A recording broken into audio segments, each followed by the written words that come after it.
রাহুল।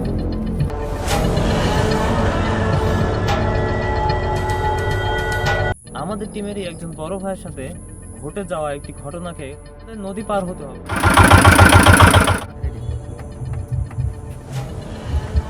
আমরা গোমানী নদীর মধ্যে এখন আছি। আপনাদের ধৈর্যের অবসান ঘটেছে, আমরা কিন্তু পারে পৌঁছে গেছি এবং আমরা এখন মিজানুর ভাইয়ের সাথে দেখা করতে চলি।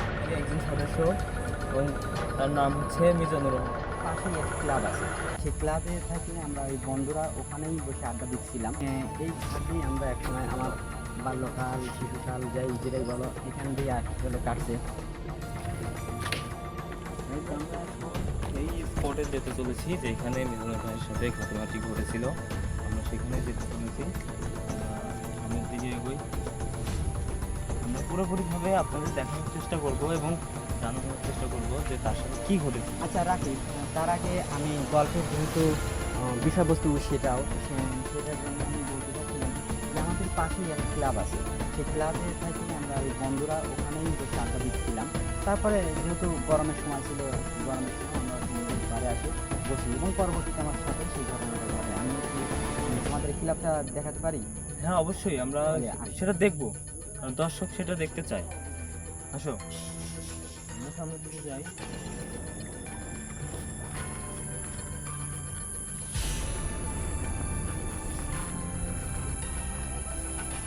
ক্লাবটা কিন্তু অনেকদিন হলেই বন্ধ।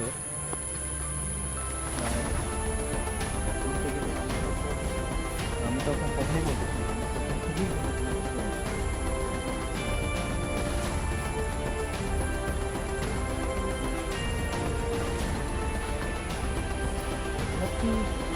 কিছু মেরামত করা হয়েছে, যদিও বন্ধ।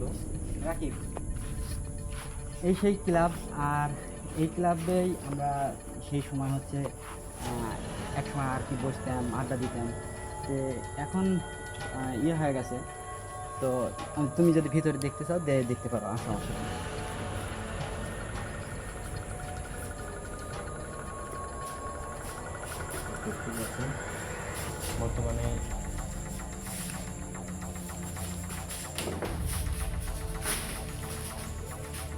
বর্তমানে কিন্তু ক্লাবটি পরিত্যক্ত আছে, অনেকদিন হলো সেটা ব্যবহৃত হয় না।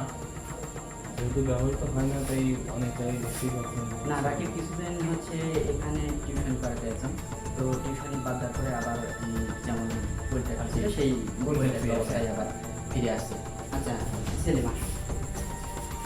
আচ্ছা ভাই, আপনার সাথে যে জায়গায় আর কি ঘটনাটি ঘটেছিল, আমরা কি সেই জায়গায় যেতে পারি?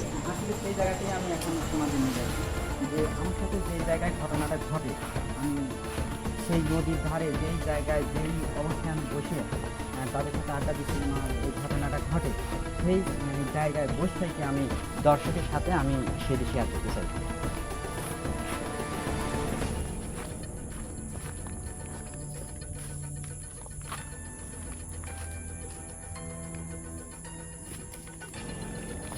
দর্শক আপনার সাথে থাকবেন এবং আমাদের পুরো ভিডিওটি দেখবেন।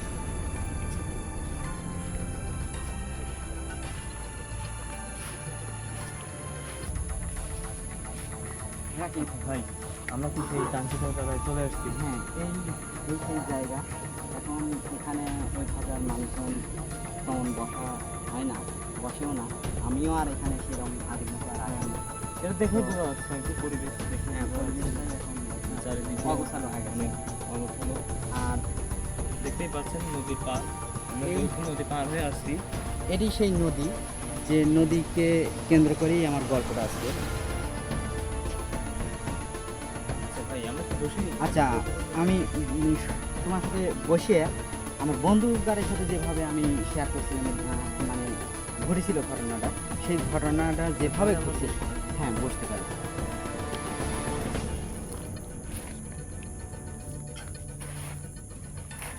ঘটনাটা তাহলে আমি শুরু করি। হ্যাঁ বলেন।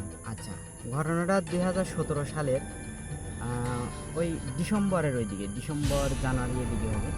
তো যখন হচ্ছে নদীর পানি আর কি শুকায় যায়, একদম শুকায় যায়, সেই সময় আমার সাথে ঘটনাটা ঘটে। আমরা ছিলাম 4 জন। তখন যাই হোক, আমি জ্যোৎস্না রাখছি, জ্যোৎস্না রাখতে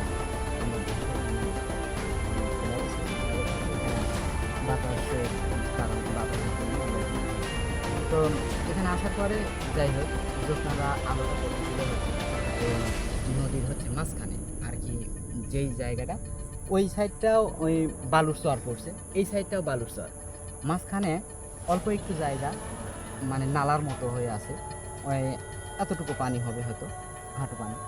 তো সেই সময় ওই চাঁদ ওঠে, চাঁদের আলোটা আর কি ওই হচ্ছে ওই নালার ওপরে পড়ে, নালার উপরে পড়ার পরে তখন মনে করো যে আমরা এখানে গল্পগুলো করতেছি, হঠাৎ আমার চোখ যায় ওই পানির উপর চোখ যায়। এখন দেখি একটা মাছ হচ্ছে হলো মানে লালাচ্ছে, আমার আঞ্চলিক ভাষা যেটা লালাইনি, সেই লালাচ্ছে। তো আমি দেখতেছিলাম অনেকক্ষণ যাবৎ সেই মাছটা দেখছি। পরে আমি আমার পাশে আমার ফ্রেন্ডে জিজ্ঞেস করি, বুঝতো দেখা তো হচ্ছে পানি যদি দেখতে পাচ্ছি ওখানে, তো হচ্ছে হয় বুঝতো এ তো মনে হচ্ছে মাছ, এটা বড় মাছ। এগুলো যে ও বলতেছে যে একটা ঢেল দিই, তো তুমি যে না ঢেল দেওয়ার দরকার না, আমি দেখি আসলে কীভাবে। পরে হচ্ছে হলো মাছ আমরা কিন্তু চারজন মানে হতবাক হয়ে তাকায় রয়েছি যে একটু পানির ভিতরে এত বড় মাছ। তখন হচ্ছে মনে করেন একটা মাছের থেকে দেখা যায় বেশ কয়টা মাছ হয়ে যাচ্ছে, মানে ওই ওই অল্প জায়গার মধ্যে দেখা যায় লালাচ্ছে, বেশ কয়টা মাছ লালাচ্ছে।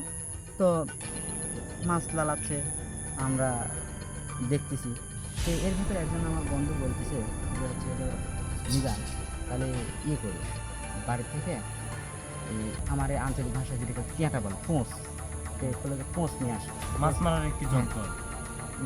হ্যাঁ যন্ত্র। তো বললো যে হচ্ছে পোঁচ নিয়ে আসে হচ্ছে করি মাছ মারি। তো আমি বললাম যে শোনো এখানে একটা কথা বলবো, ভয় পাওয়ার কিছু নাই, সেটা হচ্ছে কও। সে বললাম যে হচ্ছে দেখো ওইদিকেও শহর করছে এদিকেও শহর করছে, যেহেতু আমার পাশের সাইডের লোকজন হচ্ছে মাছ টাছ মারে, যেহেতু নদী এলাকার মাছ টাছ মারে, তো হচ্ছে এখানে তো সবসময় মাছ মারে, তাহলে এত বড় বড় মাছ কীভাবে আসা সম্ভব? তো একজন করছে তো বললেন যে যদি আসলে আমার মনে হচ্ছে না মাছ, আমার মনে হয় না যে এখানে বিয়ে করা উচিত, আর মনে হয় যে হচ্ছে এখান থেকে চলে যাওয়াই উচিত। তো একজন করছে তোমরা তাহলে যাও, আমি হচ্ছে হলো ট্যাঁটালি আসবো, ট্যাঁটালি আসবো মাছ মারবো। দেখুন ভাই তোর হাতে পায়ে ধরি, তুই এই কাজটা করিস না, হচ্ছে হলো মাছ মারার দরকার নেই। তো পরে যাই হোক আমরা এখান থেকে আর হচ্ছে কোনো কিছু না করে বাড়ির উদ্দেশ্যে রওনা দিই। আমরা সবাই চলে যাওয়ার পরে ওখানে হচ্ছে হলো দুইজন পরবর্তীতে ওরা আমার বাড়ি পৌঁছে দেওয়ার পরে আসছিল তখন আমি জানি না, কিন্তু পরবর্তীতে আমার সাথে থাকা দুইজন আমারও হচ্ছে কোনো কিছু হয় না। তো পরে হচ্ছে ওরা দুজনে সকালবেলা জ্বর মানে মোটামুটি ভালোই জ্বর টর আসেনি। পরে হচ্ছে ঝাড়া কবিরাজের কাছে নিয়ে যাওয়া হয়, কবিরাজের কাছে নিয়ে যাওয়ার পরে ঝাড়া টাড়া দেওয়ার পরে হচ্ছে ডাক্তারি ওষুধপাতি খাওয়ার পর স্বাভাবিক জীবনে ফিরে আসে, কিন্তু পরবর্তী যে কোনো ধরনের ইফেক্ট করা বা সমস্যা হওয়া এরকম কোনো সমস্যা পরবর্তীতে হয়নি। তো এখানকার আমার সাথে মানে আমার জীবনে ঘটে যাওয়া ছোটো একটা ঘটনা আপনাদের সাথে শেয়ার করলাম। আমার সাথে এরকম ঘটনা আরও অনেক ঘটনা আছে। তো আপনারা যদি ভালো লাগে তাহলে আমার সাথে থাকবেন, আমি পরবর্তীতে আপনাদের সাথে আরও গল্প শেয়ার করবো ইনশাআল্লাহ। আল্লাহ হাফেজ।